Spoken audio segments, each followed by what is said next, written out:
let's see what's going on with my presentation. Okay, there it is. Blended learning is a phrase that we hear more and more often, but what is it exactly? What is blended? What is blending learning? Okay, we are going to apply blended learning in education, but education isn't the only place where the word blended is used, okay? We can blend many different things.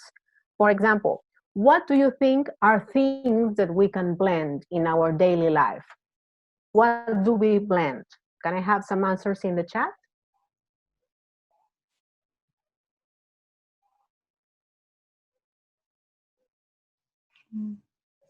What do we blend? Ahí estás con tu micrófono, ya vale. Lo que tú Answers hables, in the chat, please. Family and work, okay, that's right. You can, this time, in this context, we are blending, spending time with the family and having some time for work, that's right. Your daily activities with your family time, activities in the house and also working, theory and practice, studies and work. Yeah, I'm getting a lot of answers. Letters to, oh, I skipped one, okay. American English and British English, okay. Okay, these are the things that we blend. For example, I guess that these days we have to cook, right? And somebody mentioned food. Maribel mentioned food, right? That's right. We blend food when we cook. We have to be cooking these days. I can't cook at all. I am forced to cook, and I'm blending different things to create new dishes, okay? Because I'm not an expert cook. Okay, you can blend traditional classroom, okay? You can blend models of learning, different teaching methods, that's right. But in our daily lives, we can blend, for example, we can blend coffee, right? We can blend paints to obtain different tones of colors, right?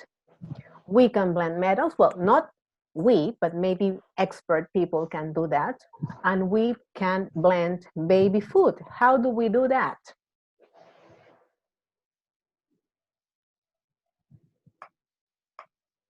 Okay, blending varieties of coffee combines the best flavors from different coffee beans to produce a richer, more interesting taste.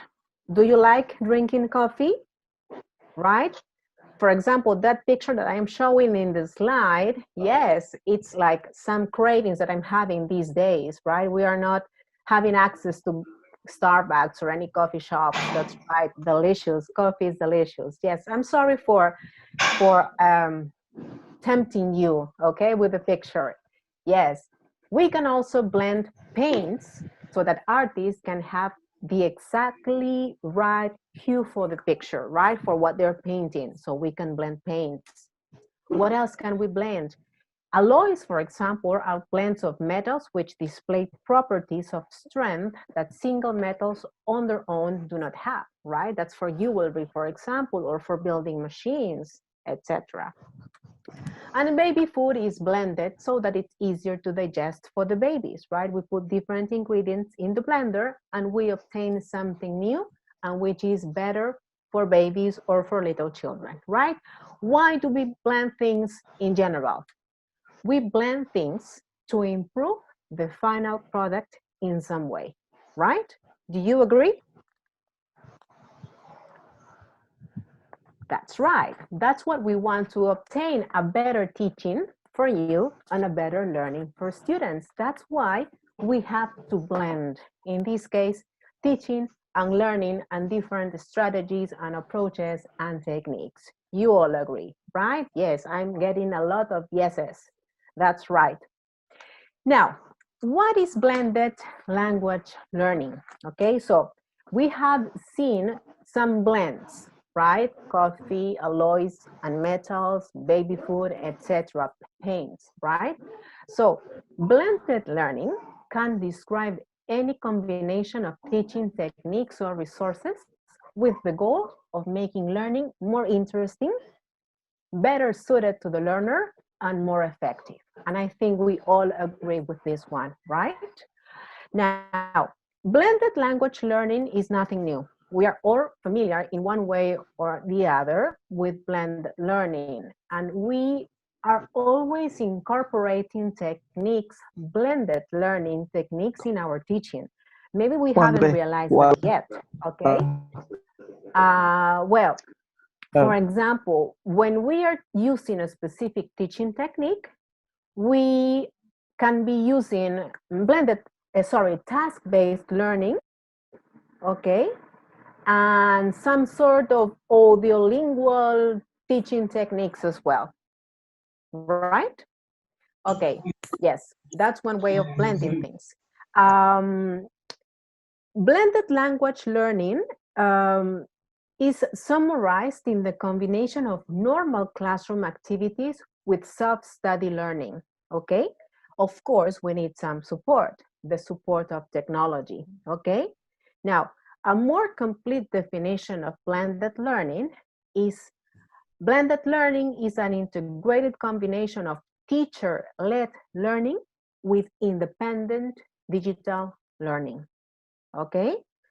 Now, the blends are different. We go from blends that rely specifically on technology to those blends where we don't require nothing extra from the part of the teacher or the school. I think that we need a balance, right? So having 50% of teacher-led classes with 50% of technology makes a perfect blend, okay? Do you have any questions at this point? Hello, Paola. This is Clara Clavijo from Cuenca, Ecuador. Hello, Clara. Hello. I do have a lot of questions pertaining blended learning. Blended learning is actually shared with the physical classroom and also with technology. However, right now what we're doing is 100% online technology because of the situation. I know. Now, my question, I'm having problems with my students' commitment to learning the language. I'm using different resources. I'm using Zoom, I'm using Google Meet, I'm using the Moodle platform, I'm using RLP, Richmond Learning Platform. So I'm trying to use or get a hold of the different resources that we have. However, I would like to know what are the guidelines for doing not blended learning, because this is actually 100%, as I said before, technology or learning the language through technology. I have been telling my students that I need 100% of commitment because what they have to do is read all the instructions that students have to follow in order to carry out the different activities. Yes. Now, if you can tell me what are the guidelines for doing, this is actually a student-centered activity. They have to comply with all the activities. How can I get my students 100% of commitment? Well, I think the key is interaction. That is offering them something that will help them and will engage them completely. I know this situation caught us by surprise, and in most of the cases, we didn't have time to plan, right? There are different steps that we could follow, and I said could because we can't do that now unless we have the time. We don't know. For example, in Peru, we are supposed to stay at home until this week, right? We don't know if it's going to continue or not. But anyway, if you have the time to do this, we have to plan and we have to do different things. We have to decide what type of learning is appropriate for your students, if they are visual maybe, or auditory, or kinesthetic. Well, kinesthetic doesn't work right now, of course, right? But the key is looking for specific programs that will allow interaction, right? And I think it would be kind of impossible to have 40 or 30 students in one classroom having a lot of faces and everybody wanting to participate. I think it's complicated. Right now, for example, I have a niece, she's 10 years old and she's at school, and my sister has just sent me a picture of her having a class with her classmates. But apparently her school organized that in groups of 5 people, for example. Okay, and they do the activities and the teacher is showing them PowerPoints and asking them questions, but in small groups, right? Now, the commitment, as our teacher said before, that's I mean, I don't think that's a lot that we can do about that, right? Because the commitment comes from them, and maybe they would need their parents' support as well, right? So it's kind of difficult to work with that. I mean, to deal with that. I don't know if that helps. Talking about what you told me, that you are using technology 100%, in fact, the first model I would like to show you is somebody said Simon Says, and I think that you can use that in the classroom as well, because if you have a camera, you can stand in front of it, you can play that game with them, and you can watch them. Somebody suggested that in the chat, okay? The 100% online model is useful these days, and we can use video conferencing apps like Skype, or Google Hangouts, or we can use this Zoom, which is free, for example, and we are using to be face-to-face. I can see some of your faces right now. There are a lot of teachers with their cameras on, and I can see you, okay? And I can see your reactions. Now, there are other tools that do not allow teachers to see their faces unless there are a few teachers or people in the room, right? We can use that. Google Hangouts or Skype, they would need an account for that. I don't know if it's appropriate for children to have a specific account, but anyway, okay? Now, the email is the classic way of sending homework, for example, or giving them something to read, for example, right? This will help specifically when we want to communicate with them, okay? Now, file sharing programs like the clouds. We have Dropbox, we have Google Drive, we have OneDrive, etc. There you can share their material, okay, and work and send them things that they might find useful for this stage of learning, okay? Now, the virtual classroom platforms, they attempt to recreate classroom conditions, of course, and well, we have to do our best, right?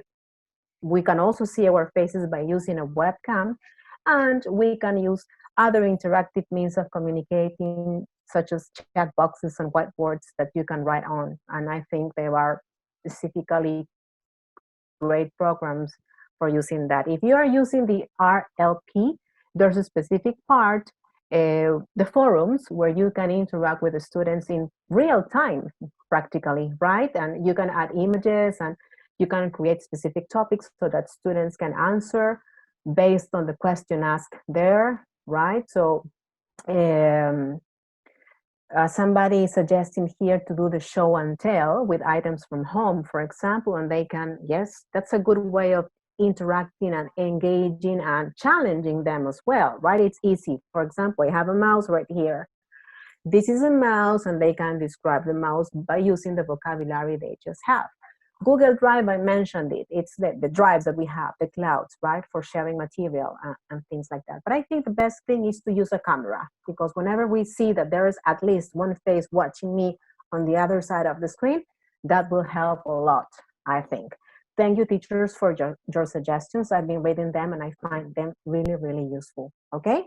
Now, the 100% online learning method is useful these days. Now, what happens if we're coming back to school, to classes, to normal life, okay?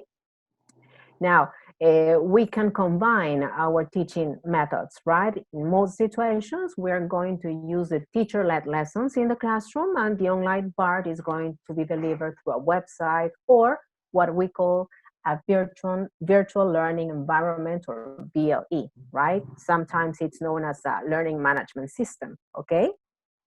These learning management systems is what the RLP from Richmond is, for example, is some sort of workbook, okay, but a more interactive one, right? This can be used for the homework assignment, for example, okay?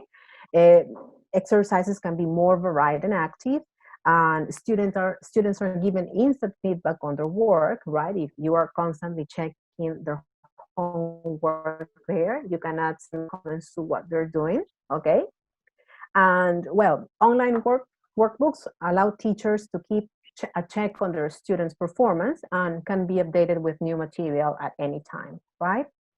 We have different ways of doing that, right? Assigning content, checking the homework, writing some comments about the results, that is feedback, of course.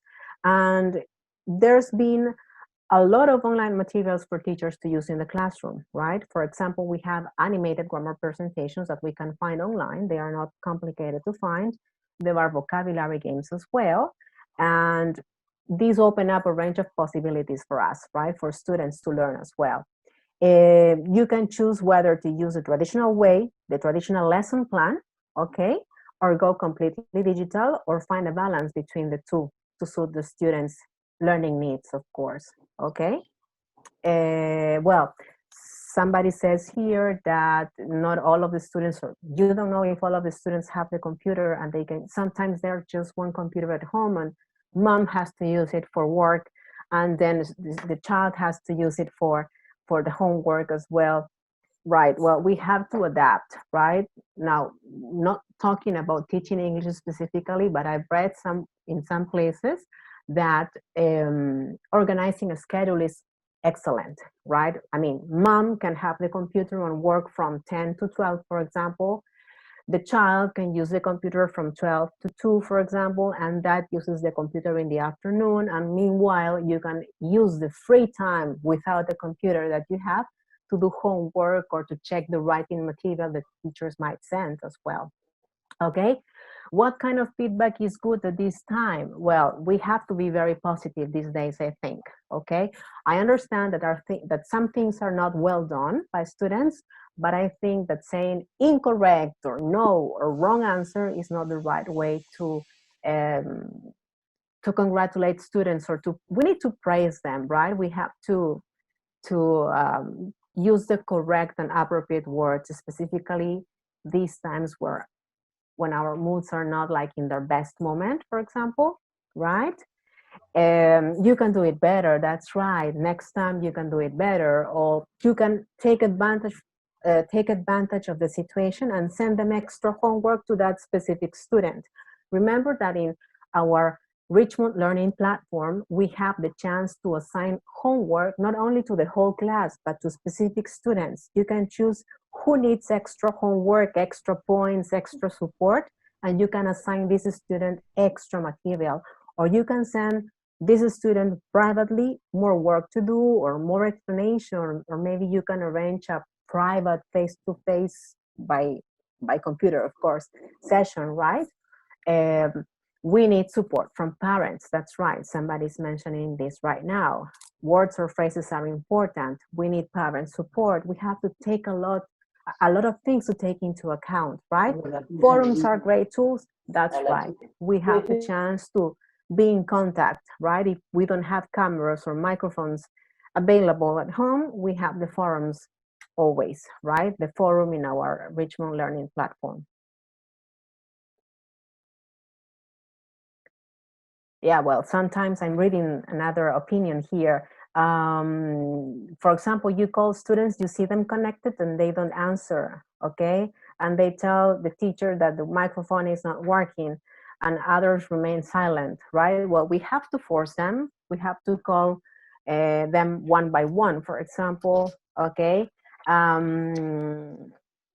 Yeah, well, as teachers, we have to do everything that we have at hand. And these days it's kind of complicated, but I know that we're doing our best, okay? Not force them, right? But giving them opportunities and make them want to participate. For example, I just remembering the Simon Says game that you proposed by doing it here in front of the camera, right? And you can watch, for example, I have a window where I can see your faces, the participants' faces. So we can do that. We can play Simon Says, right? And I can tell you and I can watch you. So if one student is doing nothing and watching the others is going to motivate them, let's take advantage of that situation. Okay? Now, there are other approaches that we can use or that we can incorporate into blended learning, okay? And they involve taking into consideration the models, right? How people participate or technology participates in the process, okay? Now, one of these models, for example, is the face-to-face driver, right? So teachers deliver most of the curriculum, and a physical teacher, a teacher who is in the classroom, employs online learning in a technology lab or the back of the classroom to supplement, for example, right? That is, we have a teacher who is kind of monitoring students by doing some work in the laboratory, for example. And of course, we have the online lab, right? We have a platform that delivers the entire course, but we have to go to the building where the course is taking place, right? And they can do some work online. So it's kind of making students move and go to the place, and of course, giving them the chance to work with the technology that is available. I know that not all of the schools have these facilities available for teachers, but if you are the lucky one who has one of these forms of implementation, you can work well with that, okay? So other approaches that you should analyze to use when you come back to classes, or if you change your teaching methods, can be the rotation method, for example.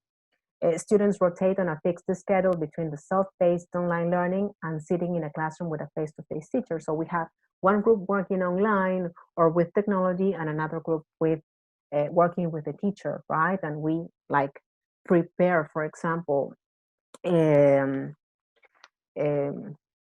different approaches or strategies for different groups, maybe, or specifically if we organize them by taking into account their learning style, okay?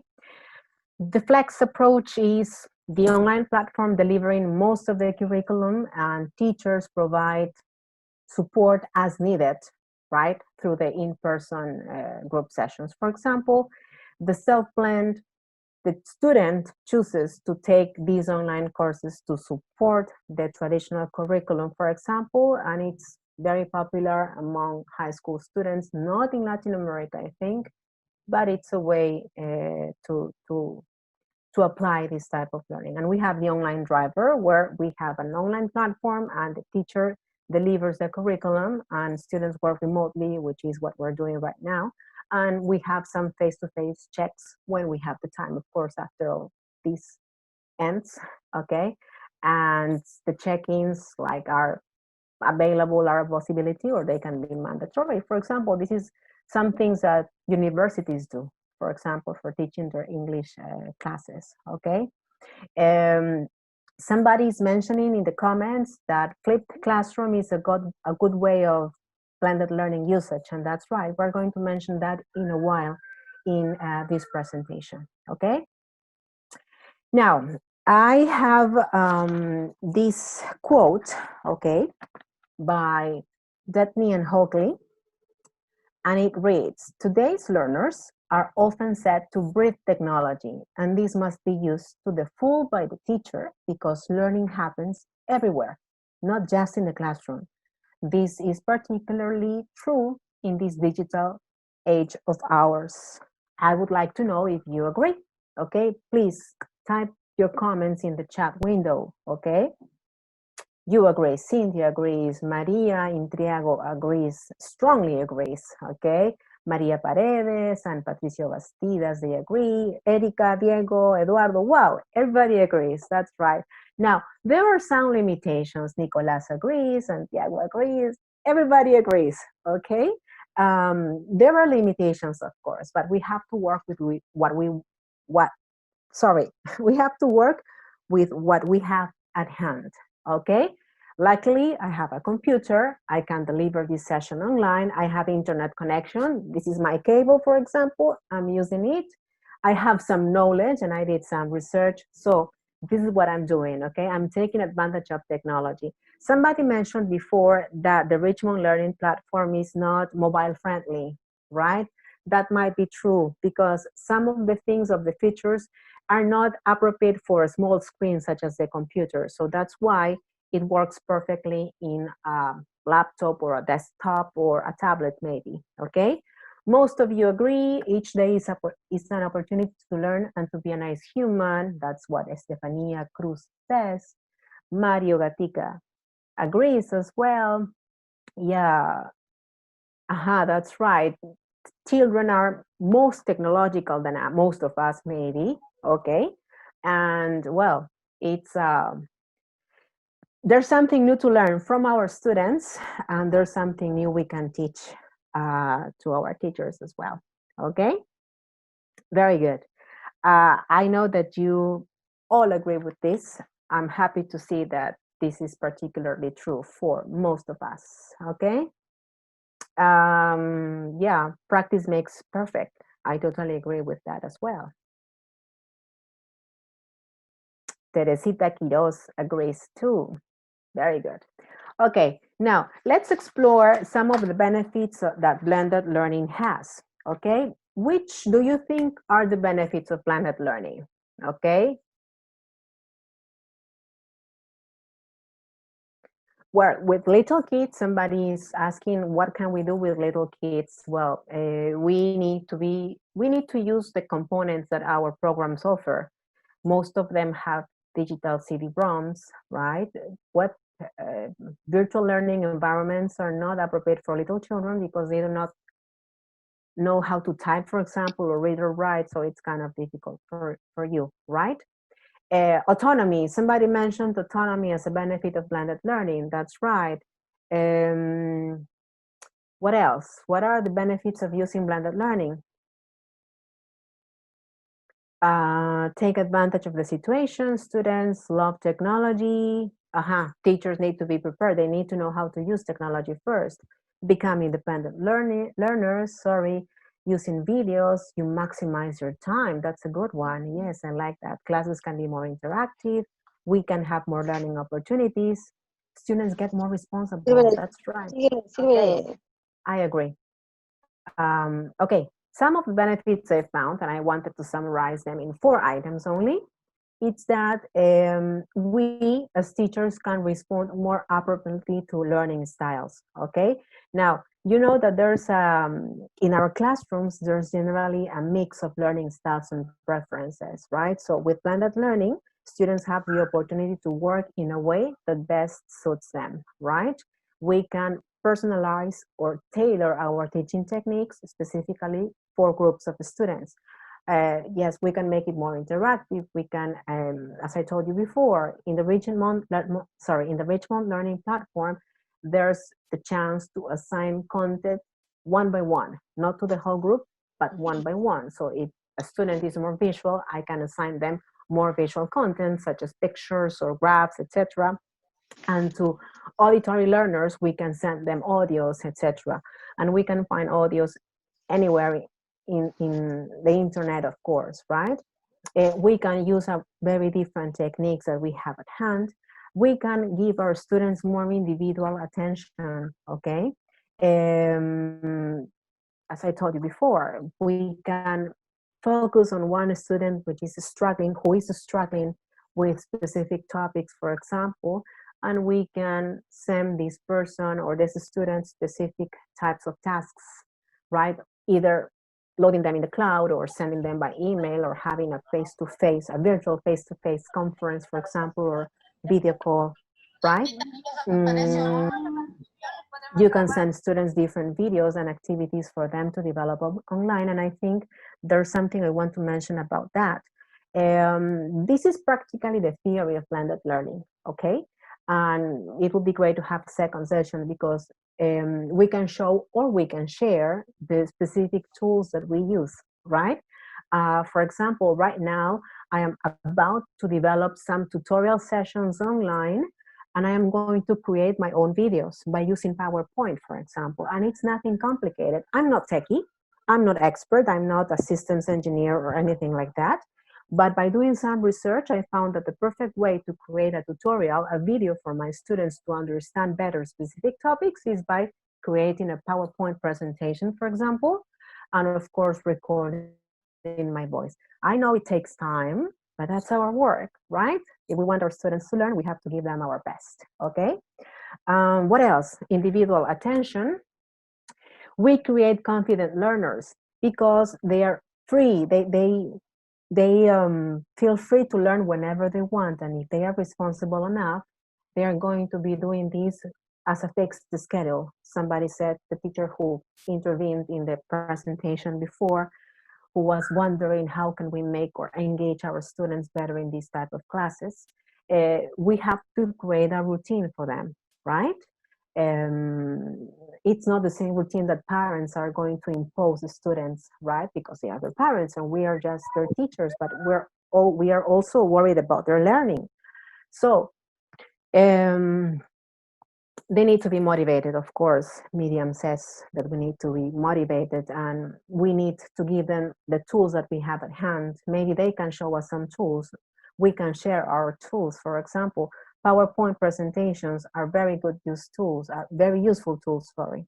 Okay, now somebody mentioned as well that one of the benefits of blended learning is to encourage and discover and foster autonomy. That's right, because we're giving them reasons to be present in the classroom. We're giving them reasons to learn, to stand or sit in front of the computer, watch our faces and interacting, right?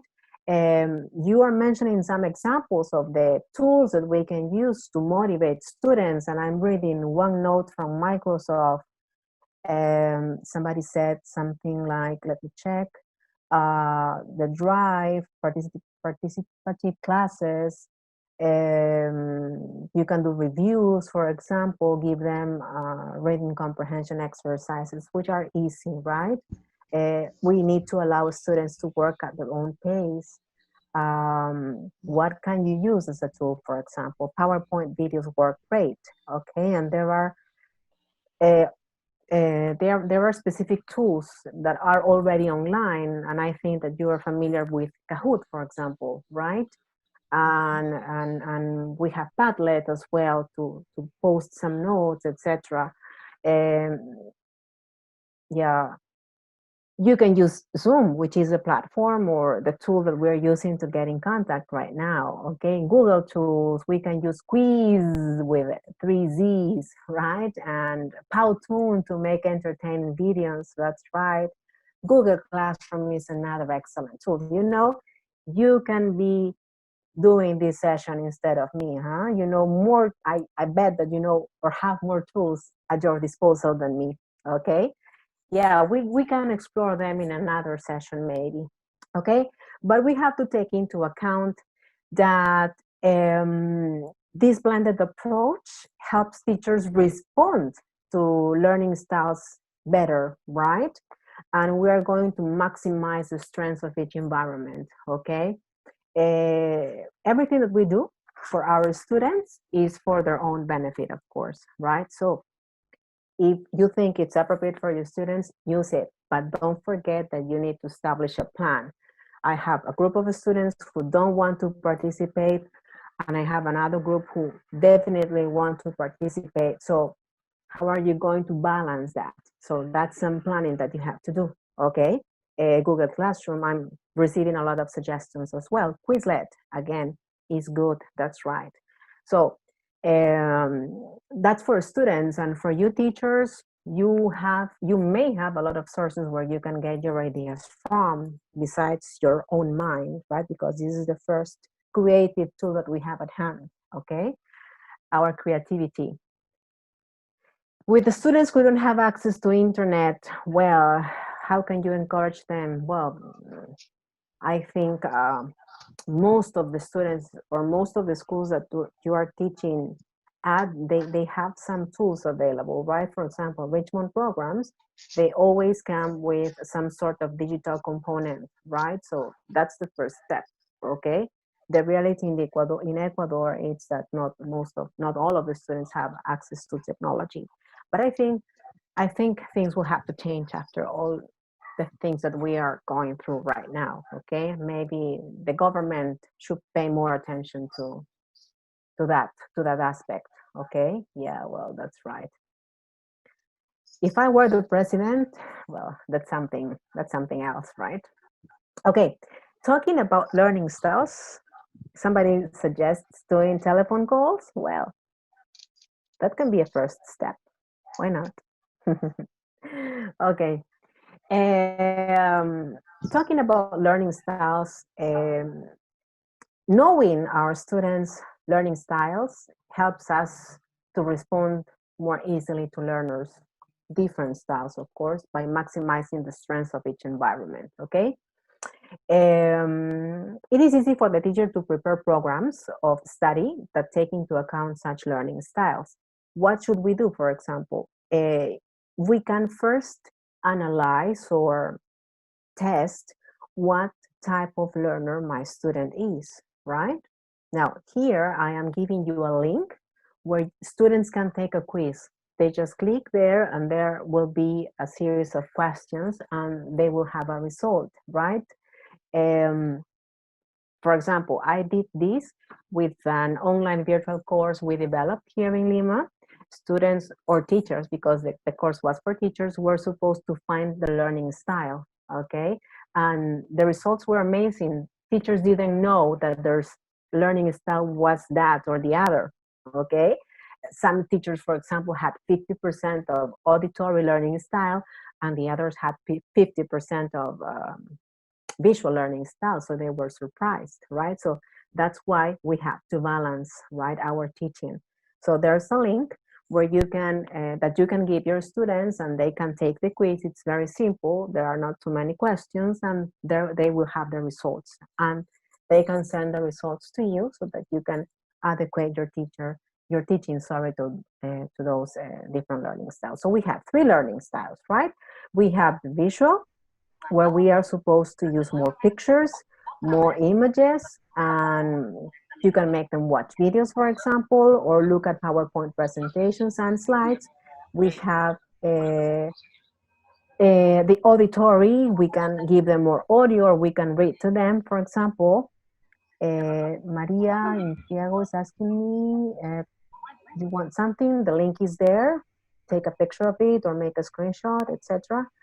Okay, and we can do many different activities, work with many different activities for, sorry, I did something with my screen. Okay, you can like test what type of learning your students have, right?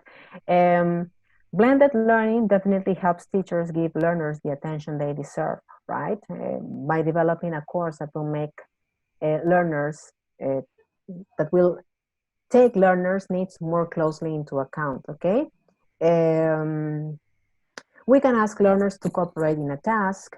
They can work alone because we know some teachers are also, some students, sorry, they like working in isolation because they are shy, because that's just the way they are, okay? I'm kind of shy as well, right? So maybe working by themselves helps as well, okay? A blended approach is also particular appropriate for language learning, as they can use their specific type of learning, right? Visual, they can choose texts, they can choose to write, they can have both reading and writing and listening and watching, etc., right? So that's why we say that one of the benefits of using blended learning is is provides students with learner autonomy, okay? There's a teacher who just copied the link in the chat window, have access to it. Thank you very much, Jose. Yes, thank you very much. So there you are. That's the link. Next slide. Okay, very good. And what about the individual attention? Okay, I think it's difficult for us teachers to pay individual attention for students in the classroom because we cannot spend more than 5 minutes with one student because the others will start talking and chatting and standing up and asking permission to go maybe. Okay, but we have to take into account 2 things. Okay, in a classroom, there's normally 3 groups of students, okay? We have the top 10% of the class made up of fast learners. Do you agree? I think everybody has that group there. Sorry. And we have the bottom 10% made up of slower learners. Okay, I'm sorry, I need water for a second. Give me 20 seconds, please.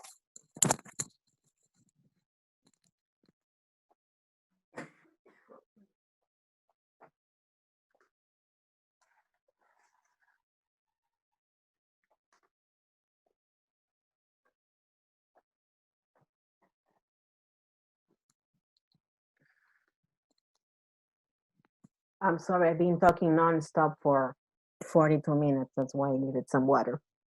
Okay. Um, so we have 10% made up of fast learners and we have 10% made up of slower learners. Okay. And what happens with the 80%? Teachers normally tend to pay attention to the 80%. Okay. So the top 10% are called the high flyers. Okay. And they are encouraged to expand their knowledge and go beyond what is required in the examination, for example, if we're examining them. So searching for answers to their own questions online or preparing next week's topics in advance of the class. So that's one task we can give the high flyers. Challenge them, make them go beyond, okay? What happens with the slower learners? Okay, the slower learners can be provided with extra help online, the help they need, through, for example, structured activities or graded activities. And they can be able to revise and consolidate online everything that has been presented. Okay, maybe you can ask them to give you a summary of what they have been shown. Okay, and you have to let these students to work at their own pace, at their own rhythm as well. Okay, but always encouraging them and not letting them know that they are the slow learners, but they are challenging learners. Okay, so let them participate as well. Okay. So we have different levels, we are pressed by time, we have the syllabus that is on top of us and we have to advance. So it's human from us to forget the top and the bottom 10%. So the thing is to focus on the three groups that we have in the classroom, okay? Subconsciously, we feel that the top percent do not need our help, but they do. That's why I told you to give them extra challenges, right? To make them go beyond, for example, to find answers to their questions online, to prepare the next topic, for example, right, in advance of the class. What happens with the bottom 10%? Give them extra attention in quotation marks, of course, by giving them extra assignments, okay? Asking them to tell you what they have understood or haven't understood from the class that you presented, okay? So we have to think about everybody, okay? And I know it's a big challenge, that's right, specifically during these times, okay? But when we get back to our classes, I think that we're going to be thinking about everything I told you today, right? Focus your attention on the three groups of students that you have. We have the high flyers, we have the slow learners, and we have the bulk, which is the rest of the class, okay? How are you going to encourage them? Maybe not, it's just an idea. Just asking them to answer a question, for example, just to you, not for the whole class, because that's when students feel shy. They feel that the others are going to make fun of this student because they are probably going to answer incorrectly, right? So maybe let's have like a separate time for this student to give you the answer in this case, okay? Okay, now how do we create confident learners? What is the main concern of our students when they have to participate orally in the classroom? That's a question for you. We need to support them in the classroom. You need to what, sorry? We need to support them in the classroom. Okay. They fear to make a mistake. Somebody says in the chat that people will laugh. The laughing, the fun, the bullying is like their main concern, right? Yes, I recommend you to use the chat, or if you're going to use the microphone, please silent or mute it after you participate. We need to control the situation with the students. Oh, well, somebody was saying something. Okay. Now, their main concern is to be afraid of speaking, okay? Based on concerns of making mistakes or looking foolish in front of their classmates, right? Okay. Take into account that a blended approach can also be used by learners to revise and consolidate what they have learned in the classroom or simply to practice more. So This is not a chance for them to test them. You are not going to test the students. Tell them that. Tell them that they're learning, okay? If they are afraid to participate, you can do what I told you, to ask them separately in another window, in another chat, in another time, right? To give you their answers, for example, okay? You know, the blended learning approach allows students to participate and practice on their own, okay? Or with the peers, for example, if we are having a group session, okay? So let's try to make things easier for them, okay? This is not the time. This is not the time for telling students how bad, how not appropriate they are right now, but how they can be better in the future, okay? That's one thing. Okay, learning autonomy is another benefit of blended learning. And here I have a quote by Holek, and it says that best teacher-learner relationship is the one that tends to the way, because that means that both teacher and learner have fulfilled their roles. The teacher by supporting their learner's needs and wishes, and the learner by taking responsibility for their own learning. I think this is a great quote, okay?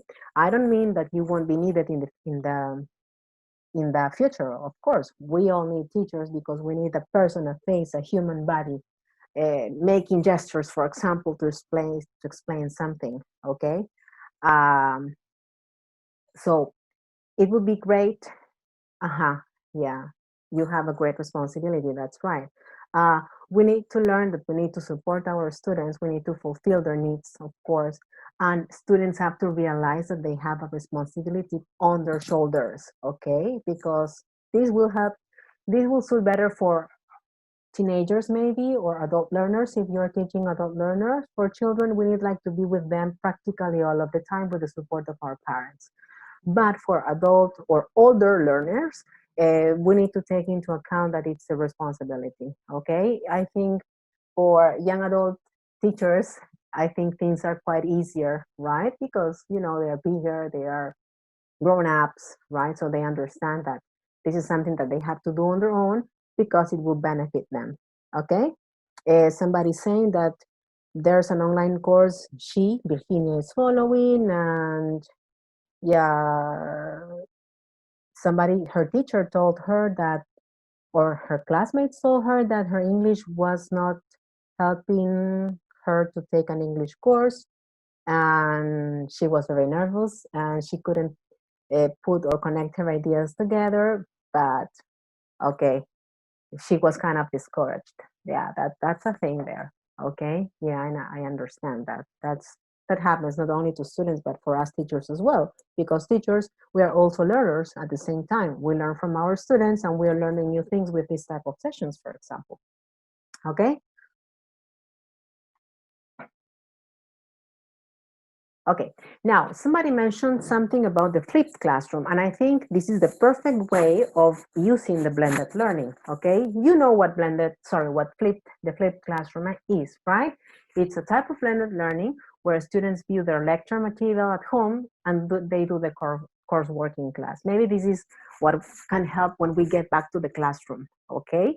You're giving them lots of materials these days, I think. You're giving them content, you're giving them examples, you're showing them pictures, you're sending them reading, texts, of course, and well, they will need to be ready for what's coming next. So when you are in the classroom, I think the official date, at least improve for starting classes, physical classes, is May, right? So take this advantage to collect all of the information you need to transmit to your students so that you can test them in the classroom. This is the perfect time to do the flipped learning, okay? Give them content, give them material, okay? Yeah, you are committed to teaching, of course. Provide them with examples, lots of examples. Mimicking always works. I like gesturing and using my hands a lot, all of the times. This is like things that work when we want to make students understand something, to explain content, to explain meaning or vocabulary, for example, okay? Use everything that you have at your disposal, not only your body, but of course material, right? Documents that you can use. You can do research, okay? and you can give this and share with your students. I think the thing is sharing here. Okay, sharing. You are sharing with the students more than teaching, okay? Because you're sharing your time. You're sharing a space in your house as well, right? That's why it's very important to be connected with our students at that level, okay? Very good. Now, maybe you are thinking how to introduce blended learning or flipped learning, etc. I suggest starting little by little, right? For example, Richmond Learning Platform allows you to give digital feedback, for example, okay? You can switch your feedback to digital assessment. How are you going to do that? By using a learning management system like the Richmond Learning Platform, okay? This is going to be effortless for your teachers because you will have everything at hand, the tools are there, and you will see the results instantly. Therefore, the feedback will be instant as well. Let's not just use this like do it physical, but also online by using the learning management system, right? We can use automated assignments. Can we introduce that? We can set digital revision tasks and then use the results to inform the class too, okay? One way of using this is to applying it inside the classroom, and this digital revision will allow everybody to see the results. I mean, the peers in the classroom are going to benefit from the results obtained by specifically one student, okay? Yeah, they can do this at home, of course, that's what they're doing right now, and they can access the data to see any weak spots for the class as a whole. We can explore group projects, and that's something that you mentioned in the chat. I saw a lot of responses telling, sharing that this is a good way of making students participate. We can engage students in group projects that can make the most of these tools. It is a great way to maximize the effectiveness of blended learning or flipped classroom methodology as well, okay? Again, learning management systems, Richmond Learning Platform, for example, can make this seamless, okay? Like the transition can be smooth. And it also means that students can use the same tools, not only in their homes, but also in the classroom, right? So we are going to be changing from the traditional to the digital thing, even when we get back to classes, sorry, okay? So they are going to be like familiarized with this type of teaching. Now, blended learning has some challenges as well, right? The first one is the training and support. Somebody mentioned that in the chat, okay? Teachers need to be prepared, okay? And as I told you before, this caught us by surprise, but let's take this as an opportunity to get better, to be informed, to be trained. And of course, taking into account that everything we're doing right now is going to support our students, okay? Now, we need to be creative and resourceful. Now, these days, some of us are kind of not in the best of our moods, but we need, because the students are expecting teachers to use appealing resources, right? And we need to make them to explore English through different learning experiences, right?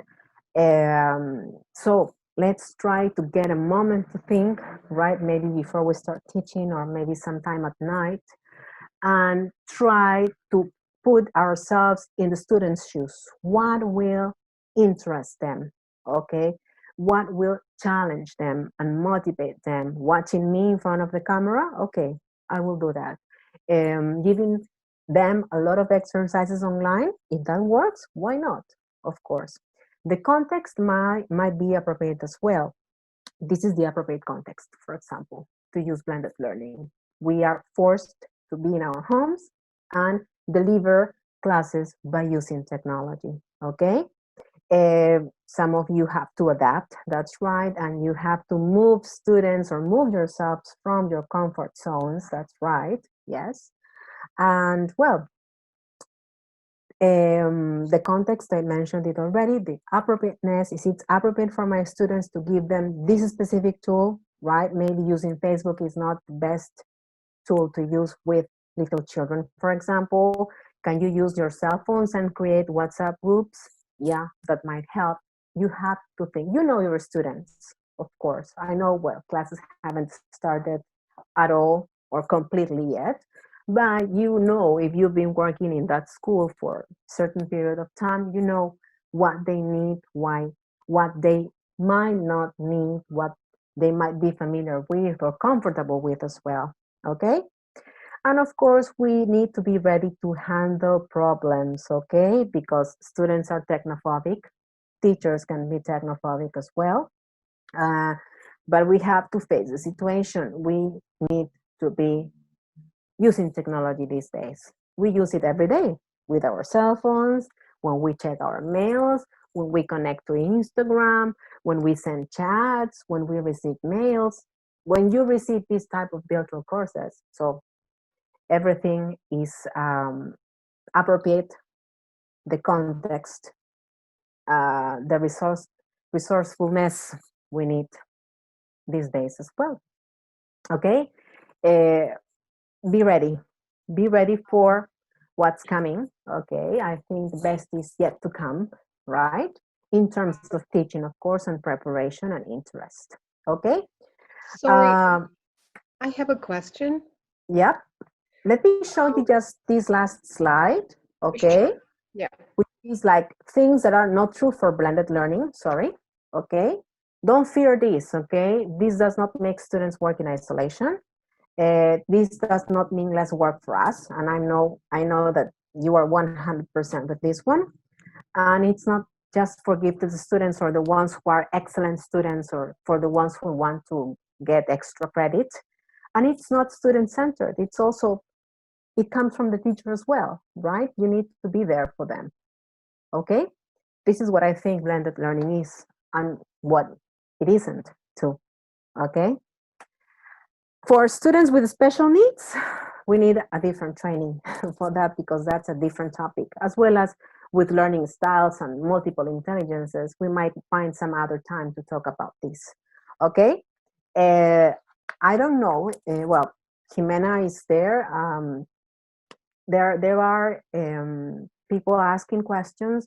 My email is there in the last slide. I don't know if we have time for maybe 2 minutes of questions. Jimena, you tell me. Yes, we can have 5 minutes of questions. We can have teachers open their microphones if they want to interact with you directly. Yeah. But just but remember Jimena is going to turn them control, off. I mean, because we cannot have 10 microphones open at the same time. Exactly, So exactly. it's in your hands, Jimena.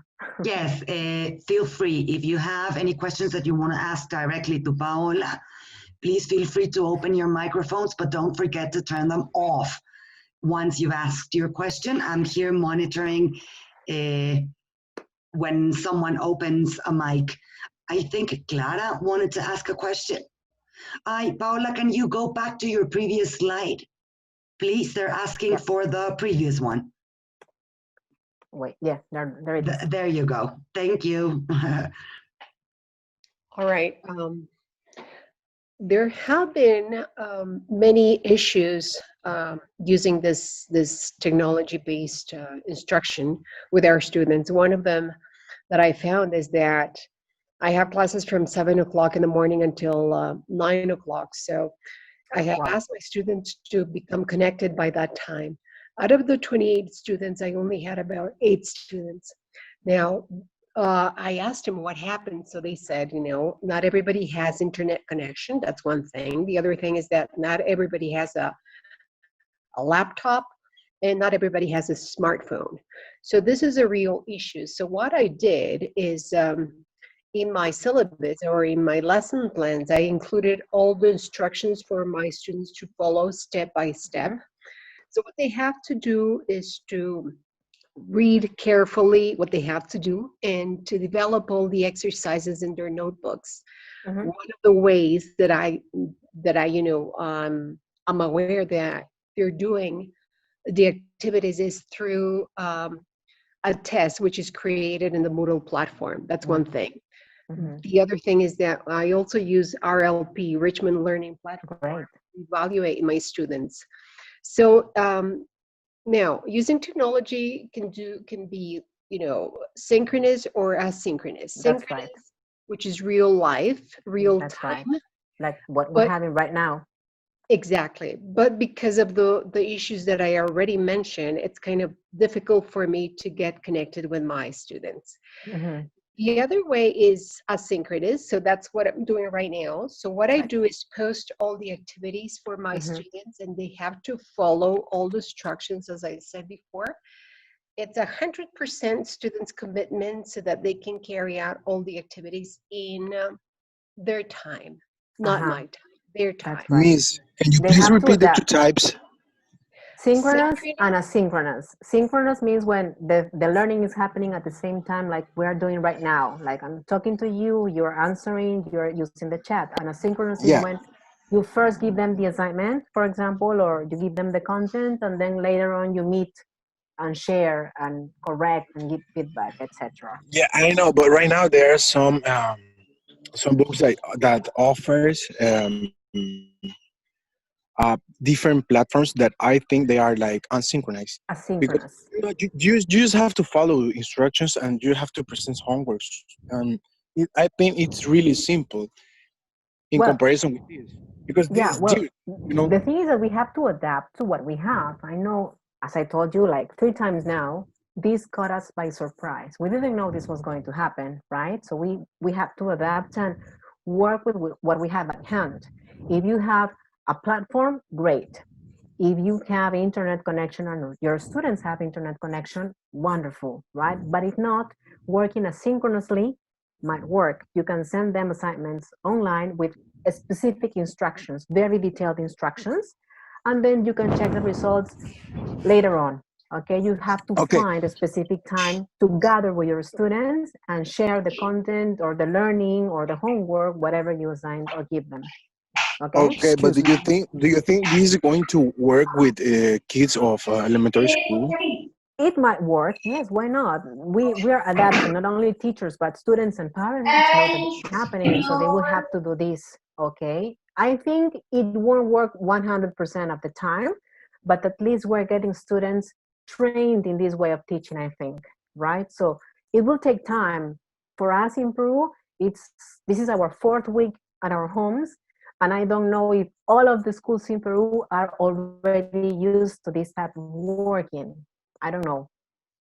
Some schools Oh, might but be we have to. struggling. Some teachers might be struggling with this type of teaching, but we have to give it some time, I think.